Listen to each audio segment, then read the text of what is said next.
আসসালামু আলাইকুম। আমি মোহাম্মদ তানভীর আহমেদ। আমি আজকে আপনাদের সামনে ক্লাসিক্যাল মেকানিক্সের একটা প্রবলেম নিয়ে উপস্থিত হলাম। তো ক্লাসিক্যাল মেকানিক্সের যে প্রবলেমটা আমরা করব সেটা হলো একটা ট্রান্সফরমেশন প্রবলেম। যেমন এখানে লেখা আছে, show that the transformation Q and P is a canonical transformation. অর্থাৎ কিউ অ্যান্ড পি এর একটা ভ্যালু আছে যেটা একটা ট্রান্সফরমেশন আকারে লেখা আছে। এখন এইটা যে একটা ক্যানোনিক্যাল ট্রান্সফরমেশন সেটা আমরা প্রুভ করব। এটা কিভাবে প্রুভ করব আমরা সেটা আগে বলি। এখন আমাদের একটা ইকুয়েশন আছে, সেটা হচ্ছে P capital P D capital Q minus small P D small Q equal to D F.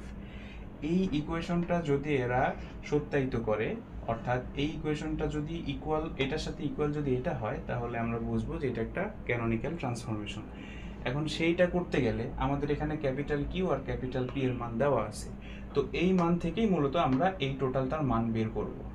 আর এইটা ইকুয়াল টু যদি এই ডিএফ হয়, তাহলে আমরা বুঝে যাব যে এটা একটা ক্যানোনিক্যাল ট্রান্সফরমেশন। তো আমাদের প্রথম স্টেপ কি? প্রথম স্টেপ হচ্ছে আমরা এই কিউকে ডিফারেন্সিয়েট করব বা ডেরিভেটিভ করব। তো এখন আমরা ডি কিউ লিখলাম, derivative D Q equal to, এখন আমরা ধরি এইটা হচ্ছে ইউ আর এটা হলো ভি, ঠিক আছে? তো আমরা এখন ইউভি এর সূত্রে, মানে অর্থাৎ ইউভি যে গুণের সূত্র আছে ওই সূত্রে ডিফারেন্সিয়েট করব। তো এখন এইটাকে যদি ডিফারেন্সিয়েট করি তাহলে কি হবে? ইউকে আমরা হচ্ছে ভিকে রেখে ইউকে ডিফারেন্সিয়েট করব প্রথমে। তাহলে ইউকে ডিফারেন্সিয়েট করলে হবে কি, রুট টু কিউ আছে এখানে, তাই না? তো আমরা একটা সূত্র জানি যে রুট এক্স কে যদি ডিফারেন্সিয়েট করা হয় তাহলে 1/√x হয়। তো এই সূত্র অনুযায়ী আমরা এখানে লিখে দিলাম যে রুট টু কিউ, এটাকে যদি আমরা ডিফারেন্সিয়েট করি তাহলে এটা আসবে 1/√2কিউ। আর এই বাকিটুকু যা আছে ওইটাই আমরা লিখে দিলাম। আর এইটা যেহেতু কোনো কিছু সাপেক্ষে ডিফারেন্সিয়েট করা হয় নাই, মূলত কিউকে কি এর সাপেক্ষে ডিফারেন্সিয়েট করা হয়েছে, এই কারণে আমরা এখানে ডি কিউ লিখে দিলাম, ঠিক আছে? এবার আমরা আসি পরের পার্টে। এবার ইউকে রেখে আমরা কি কাকে ডিফারেন্সিয়েট করব? ভিকে, তাই না? তো ইউকে আমরা রেখে দিলাম রুট টু কিউ। এবার যদি ভিকে ডিফারেন্সিয়েট করি তাহলে ই টু দি পাওয়ার তো ওইরকমই থাকবে। আর এখানে কস পি আছে, তাই না? কস পি কে ডিফারেন্সিয়েট করলে কি হয়? Minus sine P. এখন এই যে মাইনাসটা আমরা এখানে নিয়ে আসলাম, আর এই যে সাইন পি, আর যেহেতু এটা পি এর সাপেক্ষে ডিফারেন্সিয়েট করা হয়েছে এই কারণে আমরা এটাকে ডিপি আকারে লিখলাম। তো আমাদের ডি কিউ নির্ণয় করা শেষ। এবার আমরা করব কি, একবারে সরাসরি এই ইকুয়েশনটা লিখবো। এখানে ইকুয়েশনটা লিখলাম। এখন এখানে প্রথমে কি আছে? Capital P D Q. তো ডি কিউ তো আমরা জানি। এবার পিটা, এই যে পি এর মান যেটা দেওয়া আছে, এটা শুধু ডি কিউ এর সাথে গুণ করে দিব। তো আমরা এখন ডি কিউ এর সাথে গুণ করি, দেখি কি হয়। পি এর মান এখানে আছে কত? প্রথমে রুট টু কিউ, আর এখানে আছে 1/√2কিউ। তো এই দুইটা যদি আমরা গুণ করি তাহলে কি এটা থাকবে? থাকবে না। তার মানে এটা আর এটা চলে যাবে। এখানে আছে ই টু দি পাওয়ার মাইনাস এ, এখানে আছে ই টু দি পাওয়ার এ। এই দুইটা যদি গুণ করি, এটা একটার সাথে আর একটা কি বিপরীত ফাংশন, তো দুইটা চলে যাবে। এটা কি সাইন পি, এটা কস পি আর ডি কিউ। তো এই দুইটা গুণ করলে হবে কি, sine P cos P D Q. তো আমাদের এটার ফার্স্ট টার্ম শেষ। এবার সেকেন্ড টার্মটা করব। সেকেন্ড টার্মের সাথে গুণ করে দেখি, এটাও রুট টু কিউ, এটাও রুট টু কিউ। গুণ করলে কি হয়? Two Q. আর এটা ই টু দি পাওয়ার মাইনাস এ, এটা ই টু দি পাওয়ার এ। গুণ করলে দুইটা চলে যাবে, তাই না? আর এখানে কি সাইন পি, এটা সাইন পি, তার মানে কি সাইন স্কোয়ার পি আর এই ডি কিউ। তো আমরা দুইটা টার্মই গুণ করলাম, কারণ আমাদের গুণ করা শেষ। এবার এখানে আরেকটা টার্ম আছে না, মাইনাস পি ডি কিউ। এইখানে আমরা সেম ভাবে মাইনাস পি ডি কিউ লিখে দিলাম। তো আমাদের মূলত মেইন কাজটা শেষ। এবার আমরা জাস্ট সরলীকরণ করে আসব। তো এখন আমরা করব কি, এই টার্ম আর এই টার্ম, এই দুইটা টার্ম থেকে কমন নিব। সেটা কি কমন নিব? আমরা ডিকিউ কে কমন নিলাম, ঠিক আছে? ডিকিউ কমন নিয়ে আমরা লিখলাম sine P cos P minus P, sine P cos P minus P. তো আমাদের এই দুটো টার্মের কাজ শেষ। আর এই টার্ম যেমন আছে আমরা সেইভাবে লিখে দিলাম। তো এখন আমাদের কথা হচ্ছে, আমাদের সূত্র ছিল যে two sine theta cos theta equal to sine two theta. এখন যদি টু না থাকে তাহলে আমরা এখানে যদি হাফ লিখি, তার মানে কি এখানে তখন আর টু লেখার দরকার নাই, তাই না? তাহলে এখানে কি আছে? Sine P cos p. এইটার বদলে আমরা কি লিখতে পারি? Half sine two p. আর এখানে যা আছে মাইনাস পি, এভাবে রেখে দিলাম, বাকিটুকু আমাদের সেম থাকবে। তো আমরা এখন পরের পেজে চলে যাব।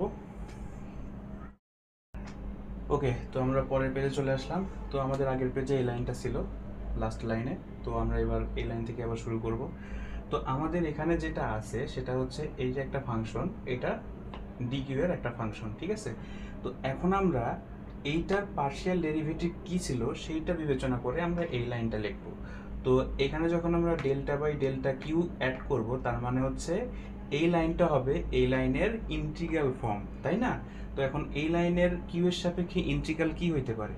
যদি আমরা বিবেচনা করি তাহলে এখানে দেখেন ডিকিউ আছে, অর্থাৎ কিউ এর সাপেক্ষে ইন্টিগ্রাল। তার মানে এইটা এখন কিউ এর সাপেক্ষে ইন্টিগ্রাল করলে কি হবে? এখানে যেহেতু অন্য কোনো কিউ নাই, তার মানে একটা কিউ অ্যাড হবে, তাই না? এখানে এই লাইনে একটা কিউ অ্যাড হলো, এখানেও সেম একটা কিউ অ্যাড হলো। আর এখানে কি হবে? এখানে পি এর সাপেক্ষে করা আছে, তার মানে আমরা এখানে পি এর সাপেক্ষে পার্শিয়াল ডেরিভেটিভ করব। তো পার্শিয়াল ডেরিভেটিভ যদি পি এর সাপেক্ষে করি, তো এইখানে দেখেন সাইন স্কোয়ার আছে, আর এখানে আমরা লিখছি sign 2p minus P Q. এটা কিভাবে লিখলাম আমরা? এটা লেখার কারণ হচ্ছে, আমরা ধরেন এখানে এক্সট্রা করি, এই লাইনটা আমরা এক্সট্রা লিখি। আমরা কি জানি যে 2 sine square P equal to 1 minus cos 2p, এটা লেখা যায় না? আর এখানে ছিল মাইনাস, তো এই মাইনাসটা যখন আমি ভিতরে গুণ করে দিব, মানে ধরেন এটা ধরেন মাইনাস আছে, এটা মাইনাস আছে, তাহলে কি হবে? cos 2p মাইনাস 1 এরকম আসবে না? তো এই লাইনটাই আমরা এখানে লিখছি। তো যখন আমরা এটা এখানে লিখব, এখন যদি আমরা এটার পি এর সাপেক্ষে পার্শিয়াল ডেরিভেটিভ করি, তখন কি হবে?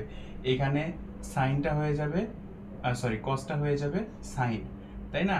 আর এখানে যেহেতু আমাদের কিউ আছে, তো কিউ আমরা অ্যাড করে দিয়েছি। আর যেহেতু আমাদের এখানে পি এর সাপেক্ষে ডেরিভেটিভ, তো এখানে এই যে এখানে যে 2p, এই 2টা তো আবার নিচে চলে আসবে। এটা যদি আমি ডিফারেন্সিয়েট করি, cos 2p যদি ডিফারেন্সিয়েট করি, সরি ইন্টিগ্রেশন করি, তাহলে আমাদের কি আসবে?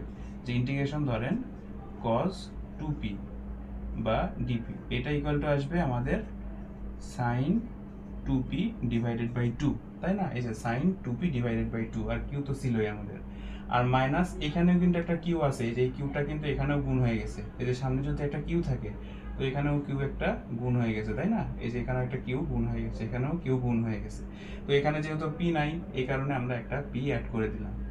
তো আমার পার্শিয়াল ডেরিভেটিভের কাজ শেষ। তো আমাদের এইটুকু দরকার হচ্ছে না, তাই না? আমাদের এটার কাজ শেষ। তো এখন আমরা দেখি যে এই টার্মটা আর এই টার্ম দেখতে কিন্তু সেম, অর্থাৎ দুইটা সমজাতীয় টার্ম। তো যদি এরকম থাকে কোনো ফাংশনে, যদি পার্শিয়াল ডেরিভেটিভের মাঝে যদি সমজাতীয় কোনো টার্ম থাকে, সেই টার্মের বদলে আমরা একটা স্কেলার পয়েন্ট ফাংশন লিখতে পারি। সেই ফাংশনটাই হচ্ছে আমাদের এফ। তো এই দুইটার বদলে আমরা এফ লিখে দিলাম। তো এখানে delta F by delta Q D Q plus delta F by delta Q D P, ঠিক আছে? Delta F by delta P D P. তো আমরা লিখলাম। এখন এই ইকুয়েশনটা কিসের ইকুয়েশন? এইটা হচ্ছে আমরা একটা ফাংশনের পার্শিয়াল ডেরিভেটিভ দুইটা ওয়েতে করতেছি, অর্থাৎ দুইটা কোঅর্ডিনেটের কারণে আমরা একটা ফাংশনের পার্শিয়াল ডেরিভেটিভ করতেছি। তো এটা আলটিমেটলি টোটাল এফ এর একটা ডেরিভেটিভ বলা যায়, যেহেতু দুইটা ফাংশনের পার্শিয়াল ডেরিভেটিভ, অর্থাৎ এটা টোটাল এফ এর একটা ডেরিভেটিভ, তার মানে আমরা ডিএফ লিখতে পারি। তো আমরা এখানে এফ ইকুয়াল টু কি ধরছিলাম, এটা আর কি দেখাই দিছি আলাদাভাবে। তো এফ ইকুয়াল টু আমরা এই দুইটা ফাংশন ধরছিলাম, অর্থাৎ আমরা এই দুইটার বদলে ডিএফ লিখতে পারি। তো আমাদের প্রথম লাইন কি ছিল? P DQ minus P DQ, এটা ছিল আমাদের প্রথম লাইন, তাই না? তো এই লাইন ইকুয়াল টু আমরা কি প্রুভ করলাম? ডিএফ। তো আলটিমেটলি আমাদের ইকুয়েশন কিন্তু মিলে গেছে, অর্থাৎ যে ইকুয়েশনটা আমাদের ছিল সেটা একটা ক্যানোনিক্যাল ট্রান্সফরমেশন। তো আশা করি আপনারা বুঝতে পারছেন। আর যদি কোনো সমস্যা থাকে অবশ্যই আমাকে কমেন্টে জানাবেন। ধন্যবাদ।